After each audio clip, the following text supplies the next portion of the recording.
8:10 en Punto Noticias, primera emisión. Continuamos con nuestro segmento de entrevistas. Ya nos acompaña en nuestros estudios el doctor Pablo Punin Tandazo, abogado especialista en criminología y ejecución penal, que está esta mañana aquí en vivo y en directo. ¿Cómo está, doctor Punin? Buenos días, bienvenido, gracias por acompañarnos. Les saluda Licenia Espinel. Alexis tuvo que salir a una emergencia, así es que continuamos con esta entrevista. Yo le quería preguntar, antes de entrar en materia de seguridad, que es por lo que le hemos convocado, que nos dé su opinión respecto a este proyecto de ley de interrupción voluntaria del embarazo en casos de violación que ha sido aprobado ayer en la Asamblea Nacional con 75 votos y que fija plazos de 12 semanas para mujeres mayores de 18 años y de 18 semanas para las víctimas de violación menores de edad. Si es que esta ley es aprobada también por el presidente de la República y se pone en vigencia, ¿cuál va a ser los problemas que van a tener que enfrentar las víctimas de violación que superen estos plazos? Más allá de que existe esta sentencia de la Corte Constitucional que no fijaba plazos y que despenalizaba el aborto en casos de violación. ¿Esta normativa lo vuelve a penalizar? Esa es mi duda. Buenos días, bienvenido. Muy buenos días, estimada Licenia, un gusto estar aquí. Buenos días con todos los oyentes. Bueno, es una muy buena pregunta y también relacionado un poco con la intervención anterior que también pude escuchar. Yo tengo mi criterio personal, en la verdad, y también enfocándonos un poco con el tema que vamos a topar de la inseguridad.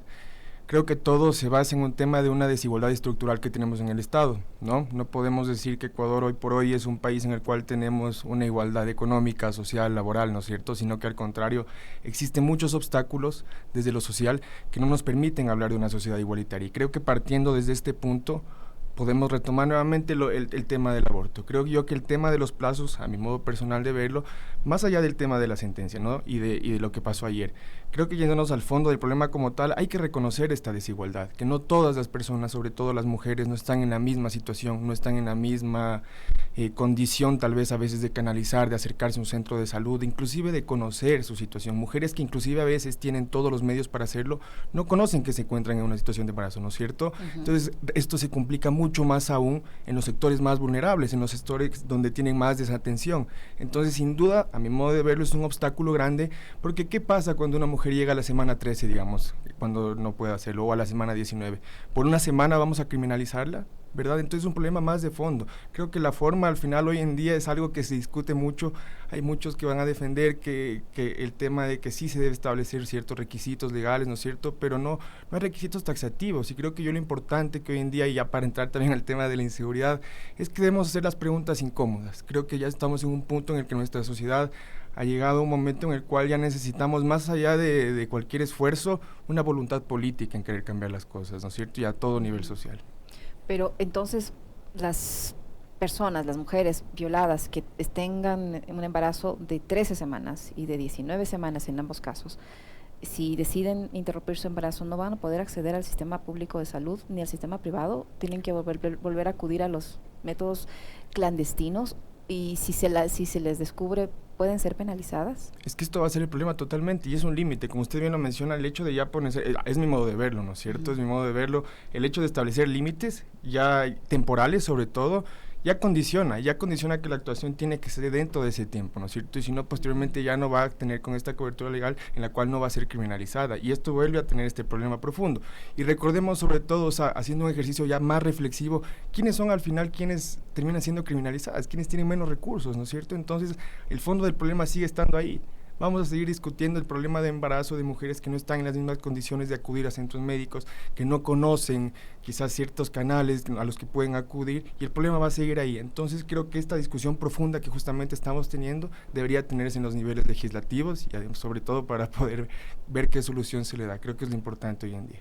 Desde su punto de vista legal, doctor, ¿qué debería ser el presidente de la República? Ya sabemos que él ha dicho que va a vetar si es que considera que está fuera de los límites que él piensa puso la Corte Constitucional, pero como están las cosas, ¿qué debería ser el presidente de la República con esta normativa? Bueno, creo que se debe hacer un análisis. Hoy las opciones son muy limitadas, porque al final él lo que va a tener que hacer es pronunciarse sobre lo que llegó, ¿no? Entonces, lastimosamente, bueno, ya conocemos cómo está el proyecto, es un proyecto deficiente, ha recibido muchas críticas, creo que es algo en lo que coincidimos absolutamente todos, y eso es lo que le va a tocar. Legalmente no va a poder hacer más allá, digamos que no fuese el caso, que existiese la voluntad política también de cambiar las cosas sobre este proyecto de ley, lastimosamente por la deficiencia que tiene y por cómo fue redactado, los límites que va a poder tener él para actuar son muy cortos. Entonces no creo que vaya a ser un mayor esfuerzo por cambiar en sí el contenido como tal. De ahí esperemos posteriormente que se pueda hablar. Yo estoy seguro que algún día va a llegar el momento en el cual esta discusión que hoy en día tenemos ya no sea tan relevante, porque no debería serla en el momento en el que estamos, sino que lo importante debería ser analizar la forma de ayudar a estas personas, ¿no es cierto? Así es, doctor. Estamos 8 de la mañana con 15 minutos. Estamos conversando con el doctor Pablo Ponín Tandazo, abogado especialista en criminología. Y ahora sí entramos en materia. En los últimos días hemos visto, bueno, no todo el tiempo, o sea, lamentablemente ya es todo el tiempo, problemas de inseguridad, de violencia, de crímenes inimaginables, cuerpos colgados, cabezas decapitadas, tiroteos, este último en la playita que cobró la vida de 2 personas muy jóvenes, dejó otra herida, una cuestión que antes las veíamos en películas o en países cercanos y que no teníamos ni siquiera la esperanza de que esto pueda llegar a pasar en el país. El presidente de la República ha respondido diciendo que esto obedece a la lucha entre bandas o a la labor contra el narcotráfico que está realizando el gobierno nacional. Yo le pregunto a usted, desde su experiencia, ¿podemos limitar esta situación de violencia a una lucha entre bandas de narcotráfico? ¿Qué más está pasando? Porque no es lógico, todo lo que ocurre, todo lo que vemos, se deba solo al narcotráfico. Totalmente de acuerdo con usted, estimada Lecina. De hecho, algo de lo cual debemos partir nosotros importante, si hablamos de seguridad, hablamos de delitos, ¿no? Está totalmente relacionado. Y si hablamos de delitos, tenemos que preguntarnos también por qué se delinque, ¿verdad? O cuáles son las causas que producen que haya mayor tendencia a cometer delitos. Entonces, partiendo de esta misma pregunta, nosotros no podemos decir que la respuesta es homogénea. ¿Qué quiero decir? Que no todas las personas cometen delitos por la misma razón, ¿verdad? Entonces, si partimos de esto y tenemos en cuenta que no todos lo hacen por la misma razón, las soluciones a la delincuencia tampoco pueden ser las mismas, ¿no es cierto? Y además no podemos decir que una sola delincuencia explica todo el hecho de que el país esté como esté. Como usted bien lo menciona, hoy en día hay mayores, que si yo estoy seguro, lastimosamente, o sea, bueno, relacionando con el tema de los datos, no tenemos datos actuales que nos permitan indicar qué pasa en el país, o sea, respecto a, por ejemplo, la última encuesta de percepción de seguridad, ¿hace cuánto tiempo fue? ¿No? Entonces, qué importante sería conocer estos datos hoy en día para justamente hacer la primera tarea que yo considero importante, que es determinar de cierta forma irresponsable, ¿no es cierto?, cuáles son las causas que inciden para cometer delitos o las que favorecen el cometimiento de delitos. Me acuerdo aquí yo, por ejemplo, trayendo un poco a colación estas declaraciones recientes, para hacerlo un poco más explicativo, se hizo un mapa, ¿no es cierto? Hablábamos de un mapa en Guayaquil de cierta forma del crimen, no sé si recuerda un poco, en el cual se hablaba de que ciertas zonas donde hay más delincuencia es donde menos luz hay, ¿verdad? Era un poco la idea que se hacía, ¿ya? Que de cierta manera no es tan alejado de la realidad, ¿perfecto? Solo que lo importante aquí es que esa no es la cuestión de fondo. Perfecto, vemos que hay una correlación entre no hay luz, hay más delitos, pero podemos decir que esta correlación es la única que nos dice porque no hay luz, hay delitos. Es decir, ¿a qué me refiero? Que no haya luz significa que por esa razón se den los delitos o pueden haber más cosas, que es justamente lo que usted mencionaba, ¿no? Entonces aquí lo importante o el trabajo duro es en ver qué más pasa aparte de esto de aquí. Puede ser que también esté correlacionado con que estos barrios sean pobres, ¿no? Que tengan escasos servicios de atención social, puede ser también el tema de que tengan falta de oportunidad laboral, ¿no es cierto? Y lo importante también es ver en qué manera o con qué fuerza incide cada uno de estos factores para que se cometa el delito. Estoy seguro que las personas más allá van a tener mucha más razón para cometer un delito si es que no tienen acceso a un trabajo que si no hay luz, ¿me entiendes? O sea, un poco ver cuál es la fuerza de esta correlación con las causas del delito. Esta es la tarea importante. Si nosotros nos limitamos a ver las formas, más que nada, o por ejemplo decir, perfecto, vamos a aumentar la luz, vamos a aumentar el control policial, puede ayudar. Desde algunas teorías criminológicas, por ejemplo, las de la oportunidad, inclusive tiene sustento porque reduce la oportunidad del delito, pero reducir no significa que acaba. Y aquí vamos a tener un problema muy, muy importante que puede darse, que es el desplazamiento del delito. ¿Y a qué me refiero con esto? Que perfecto, reducimos con más luz, reducimos con policía, pero no atacamos las verdaderas causas, ¿no es cierto? Entonces, y eso es lo que puede estar ocurriendo en Guayaquil. Exactamente. Porque se envió 1,000 efectivos de la Policía Nacional, se reforzó los operativos con la colaboración de las Fuerzas Armadas. Se daban $9 millones para Guayaquil exclusivamente y seguimos teniendo el mismo problema, ¿no es cierto? El problema es cíclico y es por justamente esto. Hace un año más o menos, para que le cuento, yo tuve un espacio en el cual ya, de cierta manera, con este problema que era mucho menor, ya comenzábamos a hablar de este tipo de cosas. Ya lo que yo decía también ahí, que vuelvo a repetir ahora, es que mientras no se ataque contencialmente a estas causas, nosotros vamos a estar aquí discutiendo esto tal vez 5, 10, 20 años, ¿no es cierto? Y no podemos decir que Ecuador siempre ha sido un país seguro como tal.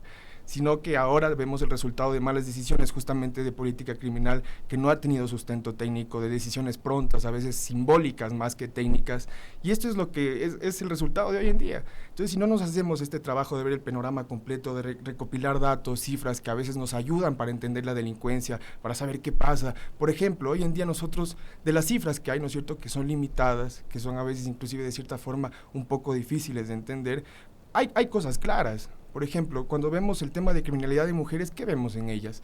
Que la mayoría está en prisión por delitos económicos, ¿verdad? Por delitos relacionados con microtráfico. Entonces, ¿qué nos dice eso?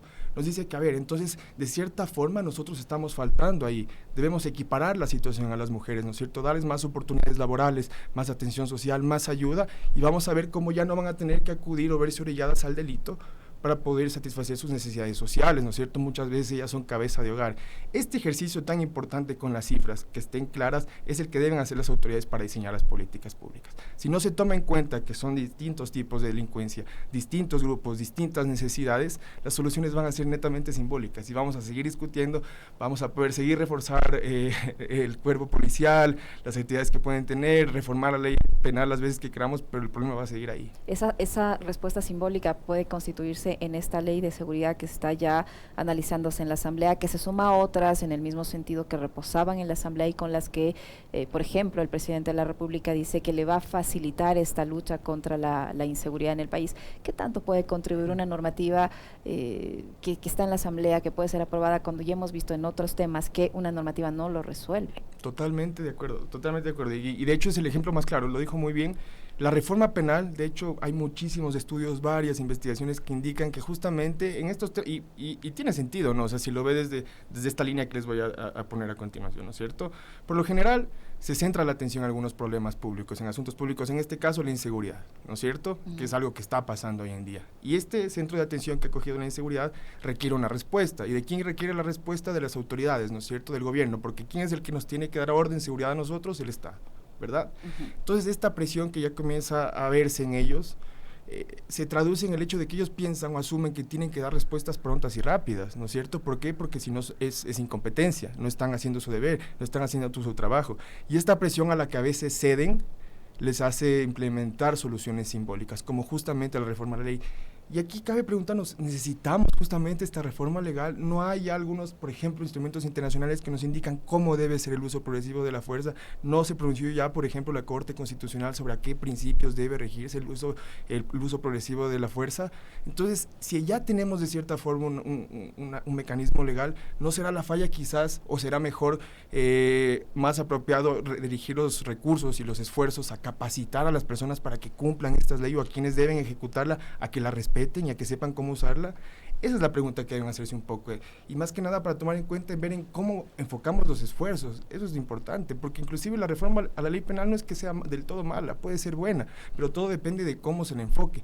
Si la vamos a reformar para endurecer penas, no nos va a servir, porque el hecho de haberlo hecho tanto tiempo, valga la redundancia, nos va a dejar como resultado la sociedad que hoy en día tenemos. Pero qué distinto fuera que se hable de una reforma penal, por ejemplo, para ampliar el catálogo de alternativas a prisión, ¿no es cierto?, para fortalecer esto, tomando en cuenta y que tiene mucha relación con el tema que estamos debatiendo, para fortalecer el sistema de rehabilitación social, ¿no es cierto?, de dejar utilizar un poco este castigo tan tortuoso que tenemos y ver qué otras alternativas hay para comenzar a aplicarlos un poco y ver si esto en verdad nos ayuda. No nos hemos permitido, algo que yo critico mucho es que lastimosamente por la cultura punitiva en la que nos encontramos, en la que siempre tratamos de acudir a la solución de prisión, ¿no es cierto?, al derecho penal, creo que históricamente no nos hemos dado la oportunidad de buscar otras alternativas, de ver qué otros tipos de castigo podrían influir y ayudarnos a construir una sociedad más pacífica. Pero eso viene desde la Fiscalía, que siempre generalmente la que exige que se aplique la prisión preventiva en todos los delitos. Hay delitos en los que sí y hay delitos en los que posiblemente hay otras opciones que el procesado pueda cumplir para pagar su delito o su contravención. Sin duda alguna, totalmente, y de hecho, y volvemos a lo que le decía, qué importante capacitar a quienes aplican la ley en respetarla y usarla como se debe, ¿no es cierto? Esta figura, como usted bien menciona, la prisión preventiva, o en sí la misma prisión, ¿no es cierto?, debería ser de última ratio, de última instancia, en el último de los casos. Lastimosamente se ha desnaturalizado, y hoy en día tenemos un sistema penal en el cual se busca en prisión la solución a todo, y es justamente por lo que usted menciona, la ley está, los principios están. El problema que tenemos es que se ha construido falsamente esta idea de que las garantías obstaculizan y no protegen, cuando es todo lo contrario, debería ser la función natural de este cuerpo legal, aprender a ver cómo se lo aplica y hacerlo de forma eficiente. Ahora, doctor Punin, el presidente de la República dice que toda esta situación de violencia que estamos viviendo obedece a que hace 15 años se pactó con el narcotráfico, por un lado, por otro que la labor eficiente que está realizando el gobierno para contra el narcotráfico y controlando, dice, el tema del enfrentamiento entre bandas en las cárceles. Ese enfrentamiento se está trasladando a las calles y las consecuencias son esta serie de muertes que hemos visto en los últimos días en la ciudad de Guayaquil y en otros puntos del país. ¿Es tan sencillo como eso? La explicación a la ola de inseguridad que vimos ahora, porque hace, no sé si hace 15 años, pero hace al menos 10 años teníamos un sistema de inteligencia integrado que funcionaba en forma coordinada, pero todo eso en el transcurso de estos últimos 6 años fue desmantelado y ahora cada uno está por su lado, el SNAI por su lado, la Secretaría de Inteligencia por su lado, no hay coordinación. Hemos visto que no tiene ni presupuesto, la policía no tiene ni para la gasolina. Se desplazan efectivos a Guayaquil, a Durán, y están durmiendo los policías en coliseos. O sea, se puede reducir la causa de la inseguridad a un supuesto pacto con el narcotráfico hace 15 años o a este enfrentamiento en bandas dentro de las cárceles que se trasladó a las calles, o obedece también a esta lamentable situación de desmantelamiento del sistema de seguridad que tenía el país. No, bueno, yo creo que en absoluto diría que podemos decir que se reduce al narcotráfico el problema de inseguridad y por la simple razón, porque el tema del narcotráfico, o sea, puede ser en un tema político, no decir que se enmarcó, que se pactó, lo que sea, es una cuestión que quizás nosotros subjetiva, que quizás nosotros no podamos comprobar. Lo que sí podemos comprobar y que ya existe es que el narcotráfico toma mucha fuerza, muchísima fuerza en lugares donde suple al Estado. ¿Y a qué me refiero con esto? En que tenemos el ejemplo de lo que pasaba en Colombia, tenemos el ejemplo de lo que pasa en México, ¿no es cierto? Y aquí volvemos nuevamente, yo insisto mucho en lo social, porque lo social fortalece muchísimo para resistir a la delincuencia, ¿ya? Y el tema del narcotráfico se vincula totalmente por esto, porque cuando el Estado no cumple con sus condiciones, ¿no es cierto?, no cumple con su deber, con dar garantía, con dar atención a los grupos que lo necesitan, ellos se ven orillados, ¿no es cierto?, a buscar esta ayuda, esta necesidad en otras fuentes. Entre ellas el narcotráfico. Es por lo general lo que más suple, ¿no es cierto? Muchas veces ustedes inclusive puede ver en el caso mexicano que yo mencionaba, cómo a veces las personas a las que se les preguntaba y de cierta forma tenían información sobre dónde se encontraban los líderes de los carteles, no la querían dar porque justamente ellos recibían ayuda de ellos, ¿no es cierto? Y esta ayuda, en la condición en la que se encuentran, es para vivir, es para llevar una vida medianamente digna, y a la vida a la cual no pueden acceder por vías legales, por vías legítimas, por decirlo así, porque el Estado lo limita. Entonces un Estado que no cumple con su deber da más mecanismo, da más fuerza para que el narcotráfico esté en la sociedad. Y es lo que vemos hoy en día, es un análisis que se debe hacer de forma integral y, como usted bien mencionaba, que se debe abordar de forma integral. Creo que compete a todas las instituciones. Lastimosamente es un problema interinstitucional, no solamente es un problema del sistema de justicia penal ni del sistema de rehabilitación, sino nos compete a todos, desde el ámbito económico, social, psicológico, multidisciplinario, sobre todo, para poder abordarlo integralmente. Más allá del tema político, doctor Punin, ya desde el ámbito técnico, ¿qué debería hacer el gobierno? ¿Qué deberían hacer las autoridades para enfrentar esta ola de inseguridad? Ya. Bueno, aquí creo que se han marcado varios puntos. Creo que los esfuerzos, como yo le decía, no han sido de cierta forma todos malos. Creo que sí se puede, o sea, lo que mencionaba un poco al inicio, el tema de la luz, reforzar de cierta forma el control policial, ¿no es cierto?, puede servir para reducir. Lo importante, y aquí yendo un poco, es yo creo que el Estado en donde más debe enfocarse hoy en día es en dar esta contingencia social. ¿En qué? ¿A qué me refiero? Por ejemplo, en estos mismos barrios, ¿no es cierto?, donde tomamos un poco el ejemplo, que son barrios desfavorecidos históricamente, incluso, que siempre han sido barrios desfavorecidos. Entonces, ¿qué podría hacer el gobierno aquí? ¿Por qué no poner mejores servicios de atención? Por ejemplo, vamos a la medicina, ¿no? Qué difícil resulta en estos barrios acceder a servicios médicos dignos, ¿no es cierto?, o a un servicio médico normal. Y entonces, cuando las personas se limitan, una persona no tiene trabajo, no tiene cómo acceder más que al servicio público de salud, ¿qué va a buscar si ve que su hijo, que él o que su esposa se está muriendo, ¿no es cierto? Busca una forma más allá de obtener una salud que le beneficie, y muchas veces esta forma no va a ser la legítima. Entonces, si el Estado llega ahí y puede dar este servicio, puede dar esta atención, va a evitar que estas personas piensen en el delito, ¿no es cierto?, que vean en ello una opción. Ahí es donde debe trabajar. ¿Por qué no también mejorar el tema de la educación? Y nuevamente digo aquí, las soluciones son muchísimas, es un catálogo alto de soluciones, pero todo va a depender de qué tipo de delincuencia se quiera combatir. Me voy nuevamente al tema del género. Perfecto, se castiga, ¿no es cierto? Pero qué importante aquí en la violencia de género y sobre todo en la violencia contra la mujer poder fortalecer los canales de denuncia, ¿no? Porque vemos cuál es la realidad de hoy en día, que las personas no confían sobre todo en el sistema de justicia, y mucho más aún esto se refleja en las víctimas de violencia de género. ¿Por qué? Porque lastimosamente tenemos un sistema que no da garantías, un sistema que revictimiza, ¿no es cierto? Qué importante sería invertir en capacitar para que desde el primer policía que recibe la denuncia de violencia de género sepa que una posible reacción de la víctima es querer dejar de denunciar. Y no atacarla por eso, no hacer un tipo de violencia, por eso no decirle, no, entonces ¿para qué lo haces? No, sino entender las reacciones que puede tener para que ella confíe en el sistema, ¿no es cierto? Lastimosamente lo que tenemos es un sistema que hace que toda esta confianza que debería existir se caiga.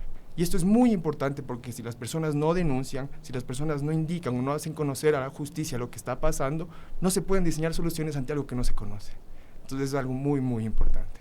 Doctor Ponín, el presidente también señala que tiene el gobierno al momento la colaboración, la cooperación de los Estados Unidos, de Israel y de Colombia para la lucha contra la inseguridad, contra el narcotráfico, pero, por ejemplo, los índices de criminalidad, tanto en Estados Unidos como en Colombia, son altísimos.